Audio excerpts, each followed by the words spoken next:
मंदिर की सीढ़ियों पर खून, चारों तरफ चीखें और नीचे गिरी हुई कुमकुम। लेकिन सबसे बड़ा सवाल, आखिर उसे धक्का दिया किसने? क्या यह सिर्फ हादसा था या शिवांश और प्रार्थना की जिंदगी को बर्बाद करने की नई साजिश?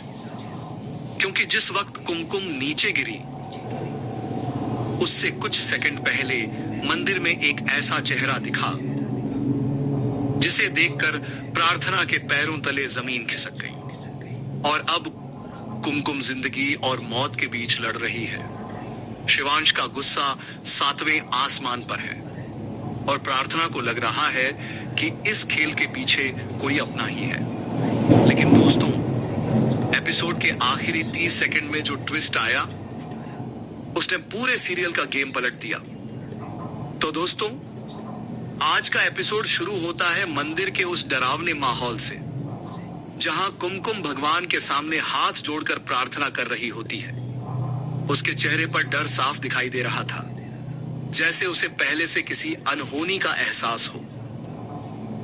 उधर प्रार्थना बार बार शिवांश को फोन कर रही थी, लेकिन शिवांश किसी जरूरी काम में फंसा हुआ था।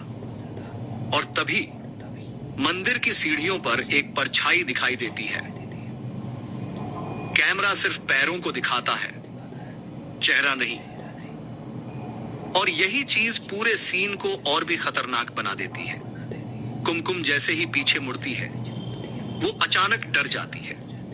ऐसा लगता है जैसे उसने किसी अपने को पहचान लिया हो। फिर अगले ही पल कुमकुम जोर से चीखती है और मंदिर की ऊंची सीढ़ियों से नीचे गिर जाती है। दोस्तों, ये सीन इतना जबरदस्त था कि सच में रोंगटे खड़े हो गए। मंदिर में मौजूद लोग भागते हुए नीचे आते हैं। चारों तरफ अफरा तफरी मच जाती है और तभी वहां पहुंचती है प्रार्थना। जैसे ही वो कुमकुम को खून में लथपथ देखती है, उसके होश उड़ जाते हैं। प्रार्थना रोते हुए बार बार सिर्फ एक ही बात बोलती है, किसने किया ये? अंश को जैसे ही खबर मिलती है, वो पागलों की तरह अस्पताल पहुंचता है। लेकिन दोस्तों, असली ट्विस्ट यहां शुरू होता है, क्योंकि डॉक्टर बोलते हैं कि कुमकुम की हालत बहुत गंभीर है और अगले कुछ घंटे बेहद जरूरी है। ये सुनते ही शिवांश टूट जाता है। लेकिन तभी प्रार्थना को मंदिर की सीढ़ियों के पास एक टूटी हुई चूड़ी मिलती है।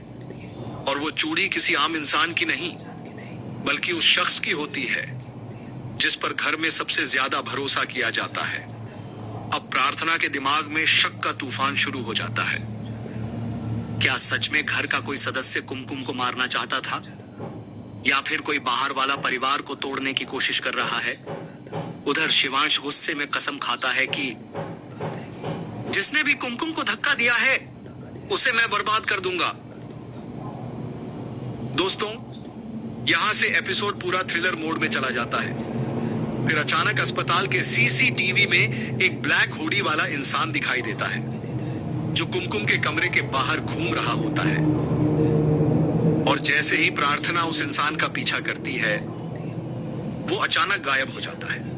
अब सवाल यह है, क्या कुमकुम होश में आ पाएगी? क्या प्रार्थना असली गुनहगार तक पहुंच पाएगी?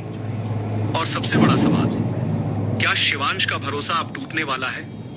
लेकिन दोस्तों, एपिसोड के आखिरी 20 सेकंड ने पूरा गेम बदल दिया, क्योंकि आईसीयू में बेहोश पड़ी कुमकुम अचानक अपनी उंगली हिलाती है और धीमी आवाज में सिर्फ एक नाम लेती है, जिसे सुनकर प्रार्थना के चेहरे का रंग उड़ जाता है। अब वो नाम कौन था?